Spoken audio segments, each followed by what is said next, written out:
Lance Hall here for Let's Discuss with Lance Hall. Happy to welcome Caterina Nix to the program tonight. How are you doing, Caterina? Hi, very well. Thank you for having me. Thank you for taking the time to chat with me. New album by Chaos Magic called Emerge has been out for about a week now, week and a half or so. Rave reviews. You must be thrilled to have this out to everyone.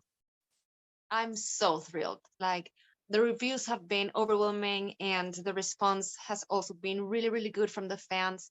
So I'm very, very happy about it. And I just hope that, we can show this to the world maybe in a couple of months. I don't know. I would love to tour with this album.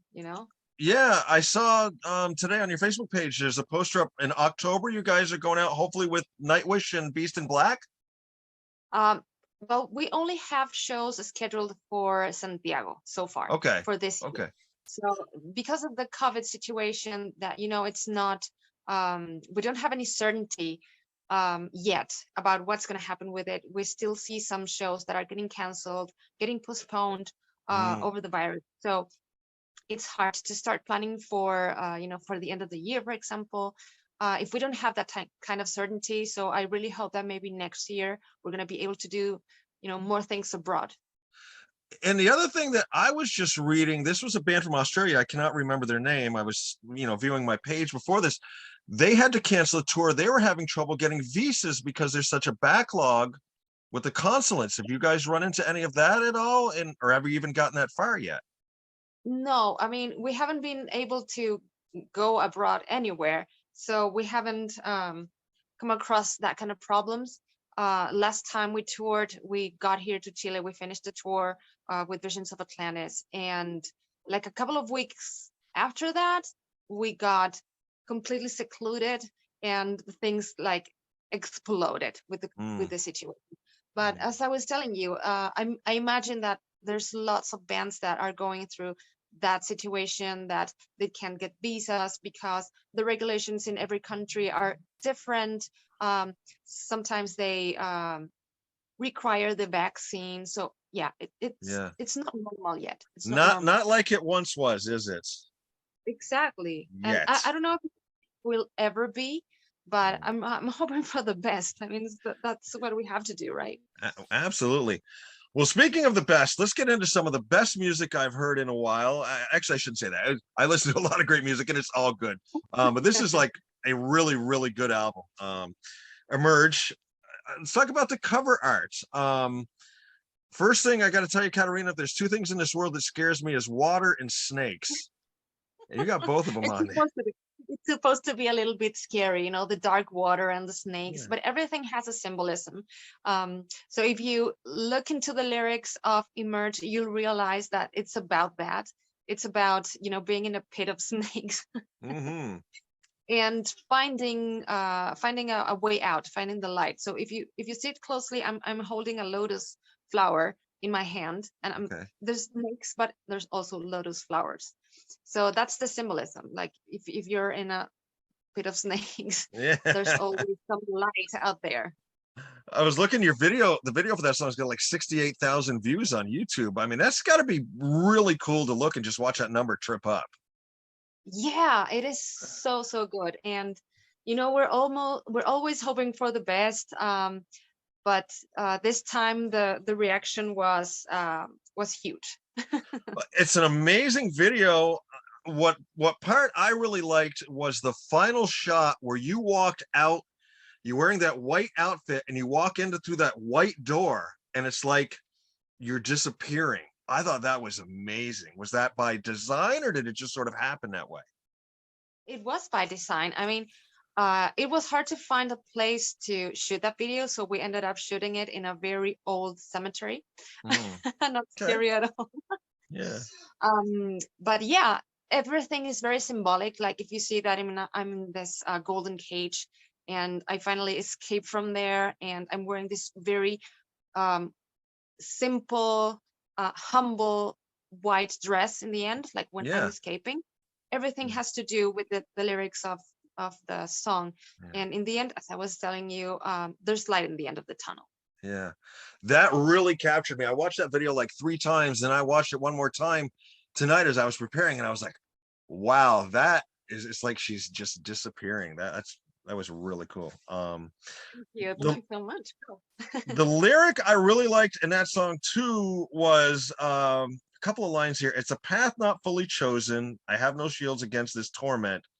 I'll wear the armor of delusion as I drown. That was like deep.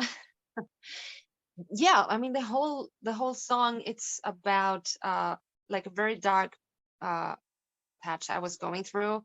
Hmm. Like it's the family situation, Mhm. separation, and it, it's very attached to that situation. But as I was creating this song, I was also thinking about making something that other people could relate to. And if you see the video and if you read the lyrics, there's always someone that's going to be able to connect emotionally to Mhm. that. And Yeah. that's like really important for me as an artist. Mm. The other image I always have when I hear the word emerge, and this is just in my head, when I hear the word emerge, I always think of like a butterfly emerging from the chrysalis, Like being that, reborn. yeah, it always brings me back to that every time I hear that word. I don't know why. Um, Track two, Beneath Your Skin. Another very cool video. I like the way you splice the anatomy charts in with everything. That was an awesome effect. Thank you so much. Yeah. Do you have a lot of creative input? I know you do like all your music and lyrics. How about creative input on videos? Do you do those as well? Yeah, I work I worked with a production crew, but yeah, all those ideas are mine. And sometimes I want to go like big, but we don't Yeah. have the budget.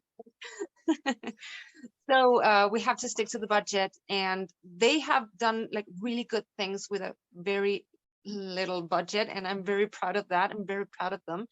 So yeah, I do have that kind of input on everything we do creatively with the band. So I take it the video making process is one that you enjoy. Yeah, of course. I mean, Yeah. I uh, mean, some people I'm, don't, some people do, some people don't. I mean, I try to be everywhere. Yeah. Yeah, That, definitely. that's the thing. Yeah. I noticed in the videos you're very good expressionist, actress, whatever, whatever I'm looking for here. Yeah, did you do any type of theater background? I know you did some opera. Does any of that come into it? The way you express yourself visually is what I'm trying to say in the Oh, videos. thank you so much. I mean, I think that having this vocal lessons also include your expression with the face, with the body, and it definitely has something to do with that. I haven't been trained like in acting or anything like that, but when you get especially opera um, education, Yeah. it kind of comes with the territory. Right, right. Because you're not just singing, you're acting as well. You've got to Exactly. express It's the very role. visual. Yeah. Let's drop down to track four, Garden of Winter. This was probably my favorite tune on the album. Because winter's my favorite season. And we were just talking before we started that you're actually in winter down there now. That windy intro sound effect is my favorite sound in the world. The keys, the acoustic, the strings. You have Mysteria and of course Alina on this track as well. Yeah, How it did was. that? It was such a sublime song to make, because I really wanted this dark, sweet, sad song, and I wanted to add these strings that are not violins. Like it's actually an oriental instrument, because I wanted it to sound different from all the ballads or symphonic ballads that you've heard. So it does have that little different element. And of course, working with Mysteria, it's always a pleasure. He always understands the assignment. He was very subtle, and he understood like the mood of the song. And of course, Alina, she has a wonderful voice. She's very professional. We actually have some visual uh, material. So I think I'm gonna make a lyric video with that song. Spoiler Very cool. alert. Nice, very nice, Yeah, excellent. it was a delight working on that song. Sometimes it's not that easy, especially when you have guests in the songs. Like Right. sometimes they just want to do their thing, and you have to keep them in the right track. But this was the opposite. Like they understood to perfection what the song required, and we're very, very happy with the results. Excellent. Track 5, Hearts Gone Dark, heavy track. The guitars to me sounded like machine guns in this track. I could see this as being just a total rocker live, just rip the Yeah, audience's face off with this one, we're very much looking forward to that, and I think we're gonna add it to the live set list. But we're still defining that. So we like so many of the songs that we have to choose, we have to leave some of them out. But Right. this one is definitely heavy, relatable. I really like what the chorus came out. So yeah, it's one of my favorites of the tracks. Excellent. Is there a track off this album that you're really looking forward to playing live more than any other? You know what? I really like When If Not Today, but the band's not so enthusiastic about that one. Okay. May have to put that to a vote then, eh? They want it faster and heavy, like it Right. happened. Track 7, Days of Lions. I love the bells and the chimes on the opening and the outro of that. I thought that was really, really cool and gave it a great opening and closing to it. It was really cool. Thank you so much. Yeah, we have been trying to add some different elements, some ethnic, if you will, things. And I think that that's a little bit of a difference that this album has in comparison with Fury Born, that we were searching for things that we hadn't used before, maybe exploring some rhythms, maybe going more intense with the symphonic arrangements. And Days of Lions, it's like a sample of that. Cool. In the Depth of Night, I got to talk to you about the video on this one, because being an old muscle car guy that I am, where did you come up with the Camaro for that video? Well, I had this vision, okay?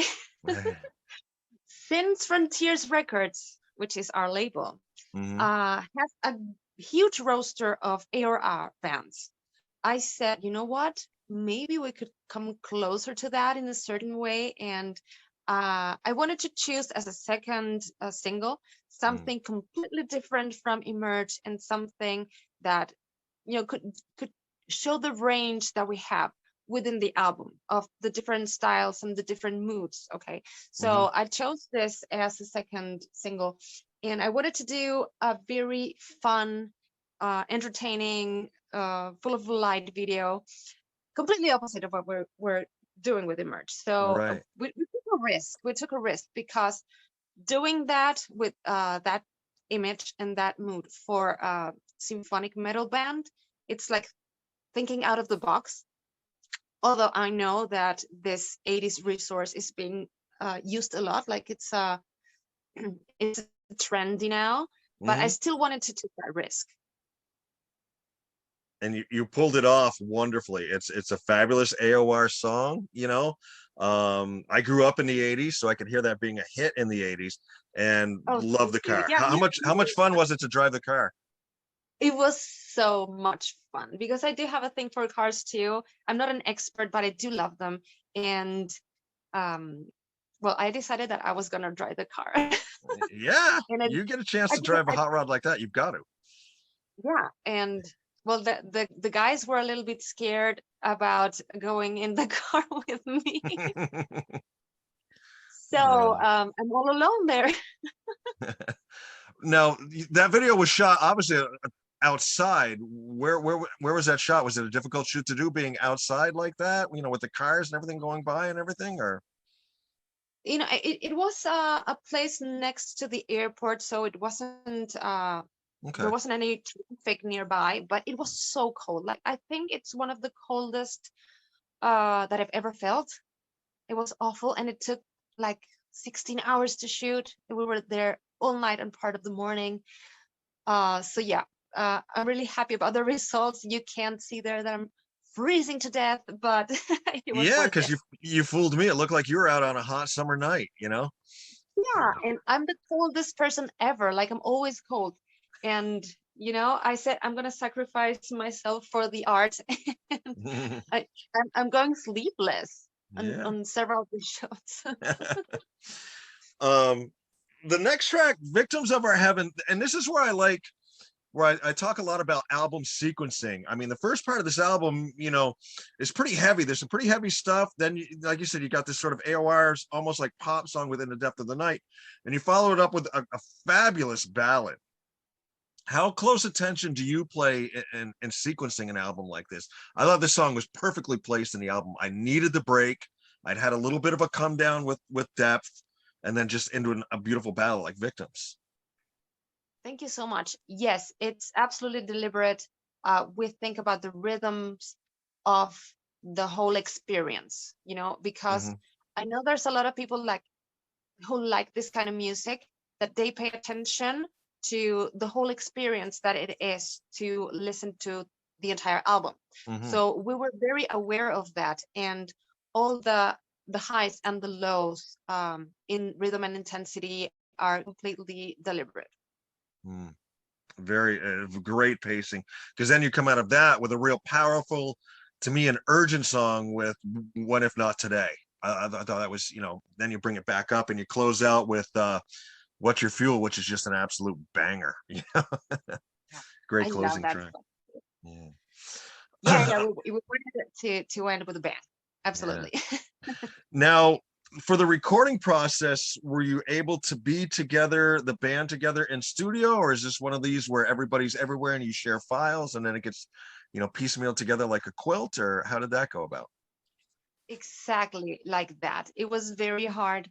I couldn't be there when the other guys were recording because we were, secluded. Like we didn't have permission to go anywhere. So we were sharing files here and there, going here and there. The drummer was able to play in a studio, thankfully. Mm. I recorded the vocals here at home with a Wow. very good microphone. So that that was that someone lent me. And yeah, it was so strange because I thought, this is not going to work. I thought the results were not going to be optimal. But in the end, we were very satisfied with the results, and we just had to trust the process. Yeah. And so many artists and groups like that have been forced to do that the last couple of years. And this really where it falls down. Was it Eric Martinez that did your mixing and mastering for him to sort of put it all together? Yeah, he did a great job because we sent him some references, and he understood what it needed to be done. And this time we worked with a Chilean talent, because sometimes we want to give some visibility to the local talent because Mm. it's very disregarded. We are an oddity to have been able to have this contract and be able to make this great music with the support of an Italian record company. So we wanted a little bit of that to give Yeah. visibility to a Chilean talent, and he is very talented indeed. Excellent. What is the music scene down there like in Chile? Well, for this kind of music in particular, you see people willing to pay big bucks for international bands. Mm. But the local scene is it's pretty under, and it doesn't have a lot of following. So that is why we have always aimed out abroad, especially in Europe, where the Right. core of this kind of music is this. That's where it was born. So Mm. yeah, we have always been trying to take our music abroad, and thankfully it has been very well received, and it has also been well received here.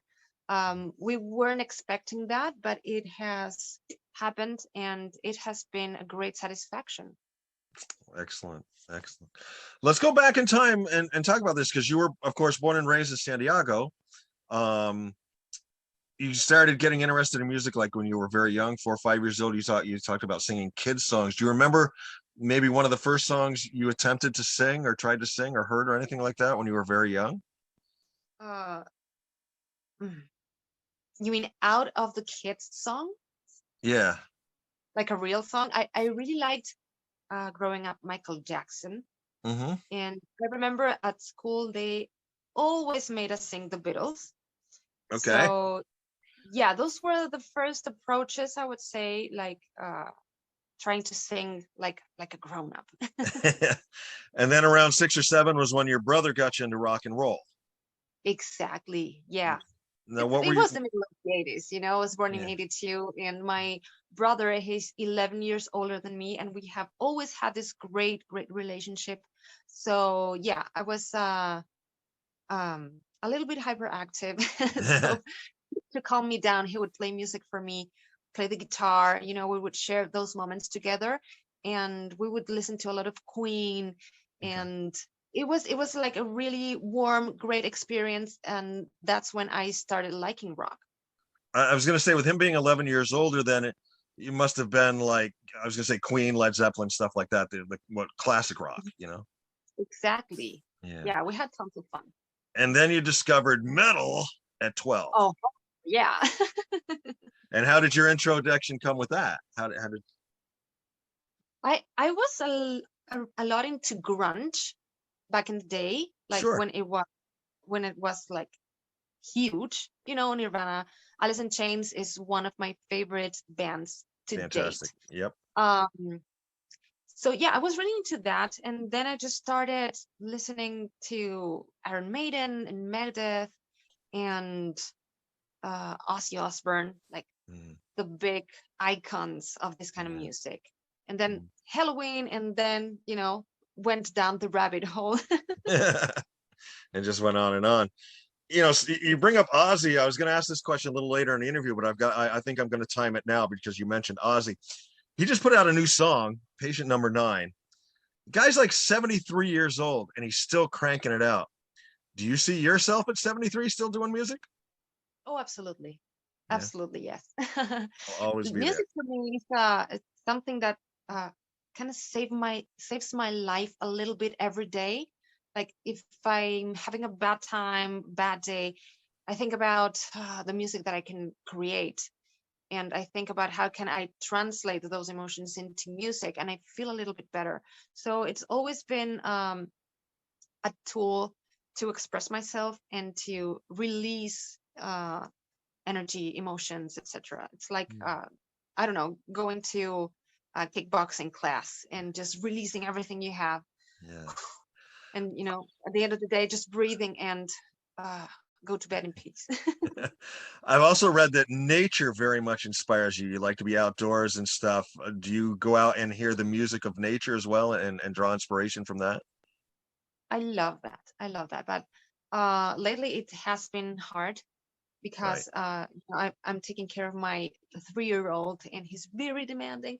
Mm. But I try to take him to places like that. We go a lot to the park, and I try to make him appreciate nature too, and Hmm. take care of the plants, take care of the animals. And every time we see an insect, we try to observe it, and it's a very special connection, and it's something that I think humans really need, but has been a little bit lost, especially this couple of years that we had to be secluded against our will. Yeah. And I hope that we can recover that, at least here. Yeah. You talk about having a 3-year-old. I have 4 children myself, and Oh, yeah, they're a congratulations. little bit older than 3 now. My youngest is 14 now. Oh, They, okay. I've got 14, 16, 18, and 20, 2 boys and 2 girls, and they're all wonderful, That wonderful going. people. And you talk about how children change your life and how they change your perspective and everything. How is being a mother change your perspective? Has it changed your perspective on your creative process with music? Has it brought more depth, more anything? Has it done anything for it, or is music still just sort of a separate thing? Um, it has changed so many things around my life that my musical process changed too. And I think it's all for the better. I mean, sometimes you look back at your life and see, well, I was able to do this, and that. But then I go to bed at night with him. We cuddle, and everything that happens, anything that happens is worth it just to have him by my side. Yeah. So it's very intense and it's very emotional, and I just love what he has done to my life, and I appreciate everything about it. I mean, that motherhood or fatherhood, it's not easy No. always. You have your moments. Hmm. uh you need help, you need like a circle of support, and thankfully I do have that with my mom, Yeah. um and my sister and my niece, and they love him and they love to help, and they also want to see me thrive, as a person and Mm. as a woman, and they want to see me happy with my career and my music. So I'm very thankful for that. Mm. I will share this with you. Take all the time that you can while they are young, because it goes by so fast. It is like warp speed. Like I said, my oldest will be 21 in December, and it seems like yesterday she was 3. Yeah. The speed and And intensity is almost scary at times. yeah, it feels like it. And I do that every single day. Um, I know how fast time goes by. And as I was telling you, I grab him every night, we cuddle, and he sleeps by my side. I don't want him to go to his room because I know these are, moments and processes. And Yeah. sometime along the way, he's gonna go and say, "Mom, just leave me alone for a second." Yeah, yeah. Oh, it's true. When each of my kids turned 10, I wrote them a letter, saying, okay, it was, for me, it was sort of a milestone, the double figure age. And Uh-huh. then when my oldest turned 20, I wrote her another letter. And I said, That's and I remember in the 10-year-old letter, I said, you've needed us a lot these first 10 years. The next 10 years, you're gradually going to become more and more independent, and you're not going to need us as much. And that's going to be sad. And when I wrote her 20-year-old letter, I said, okay, you don't need us as much. Now we need you. We need you to stop at the house. We need you to call us. We need you now. And she totally got it. And it was awesome. And that's sort of where it all flips almost. Um, it's Yeah, amazing. it's so you have that kind of communication. It's so important. Yeah. And the idea of the letter, I'm gonna do it. I'm gonna do it when he turns 10. Yeah. It's a great idea. They all still have them. I'm really surprised they all still have them. And my oldest would read it every once in a while, and yeah, it was Oh, amazing. that's so sweet. So let's get back to, now that we've talked about family and everything. Chaos Yeah, Magic. So tours is sort of where a wait and see. You've alluded to the possibility of a lyric video for Garden of Winter. yeah. Anything else that you need to tell us about Emerge, and what might be happening, or anything what have I not asked you about the album that you'd like to talk about? Did I miss anything?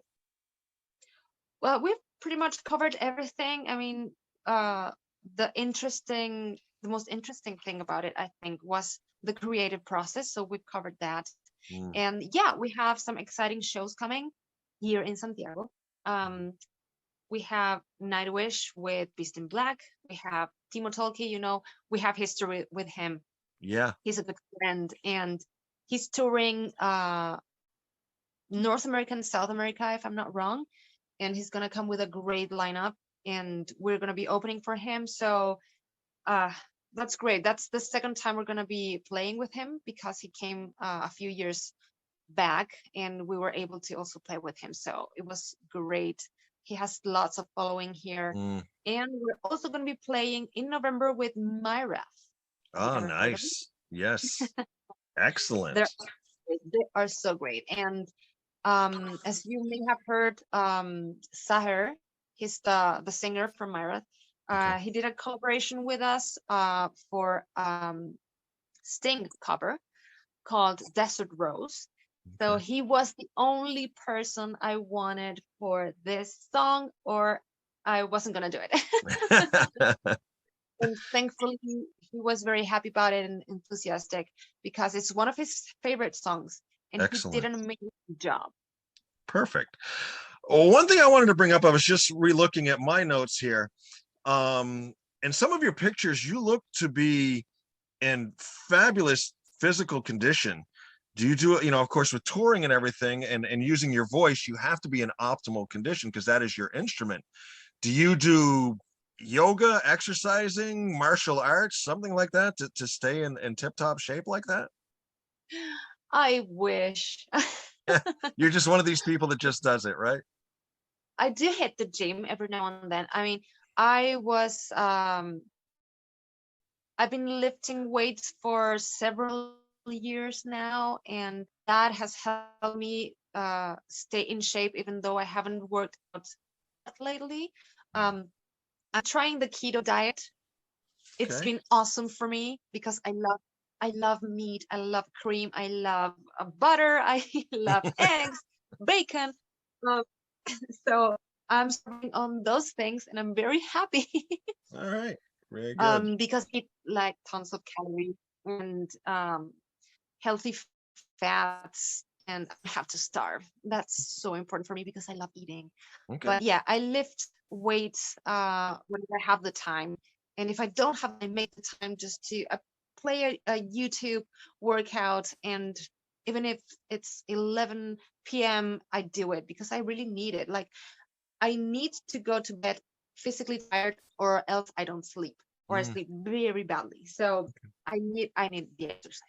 yeah. Yes. Very cool. Caterina, I always like to end interviews with silly, I call them my silly questions. These are questions I hope you've never been asked before. Does it sound good?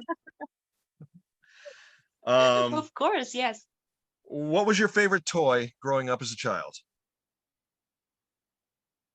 Um, I had this teddy bear that played Christmas songs. I Okay. was really attached. I don't know why. All I had right. tons of toys. I mean, my parents really spoiled me, so I had everything and anything. They Cool. didn't want to get me the GI Joes though. If you could have been born in another era, what era would you pick? Oh, oh, I don't know. I probably a very romantic view of the Middle Ages. Okay. I know that it was filthy and Yeah. you didn't get to live very long, but if it had been clean, maybe the Middle Ages. Okay. What is something you splurge the most money on? Perfume. Perfume. Okay. Yes, I have a very weird obsession with scents. So Okay. perfumes are, yeah, every perfume is an experience for me. That very cool. Have you ever prank called someone? Yes. When I Okay. was young and we had no internet, uh, we hardly had cable. Like Mm, we got cable when I was like 10. yeah. So imagine that. Yeah. I hear you. I grew up in a small town. I don't think we got cable TV until I was 10 or 12. Yeah. So, yeah. If you could speak any language instantly, what language would you pick? German. I love German. it. Okay. Yeah. If you could go back in time and have your mom cook one of your favorite meals from your childhood, what would you have her prepare? Um, I don't know how you call them in Spanish. I mean in English. Corbatitas. Okay. Um, like this little, how you call them? This little bow ties? Okay. Yeah. So it's like a Bow ties? pasta. Yeah, it's pasta with tomato sauce and onions, and everything is fried with a big steak and two fried eggs. Oh, okay. Sounds good. Sounds very good. Would you rather go back in time and meet your ancestors or forward in time and meet your great great great grandchildren? Oh, forward in time. I would love to see how that turned out. I get that a lot. One guy said, I'd like to see if I got things right. Um, Exactly. Yeah, I'm very curious about that. yeah. Last one, and this is the one we have the most fun with. If they were to make a biopic of your life, what actress would you pick to play you? And it's your movie, your life. You can pick anybody. Hmm. Just for the similarities, don't laugh. Yeah. Yep. Angelina Jolie or Liv Tyler. I could see either one of them. Yep. I definitely could see either one of them. Absolutely. Absolutely. All right. We've been chatting with Caterina Nix. The album is Emerge. The group is called Chaos Magic. It's out now on Frontiers Records. 11 tracks, just about 50 minutes, and fabulous, fabulous album, Caterina. I loved every song on it. Like I said, my favorite was Gardens of Winter, just because I like winter. But Depth of Night, Victims of Our Heaven, all great stuff. Heart's Gone Dark. I would love to see you guys play that one live. Oh, thank you so much. Excellent. It's And been a hope pleasure being here.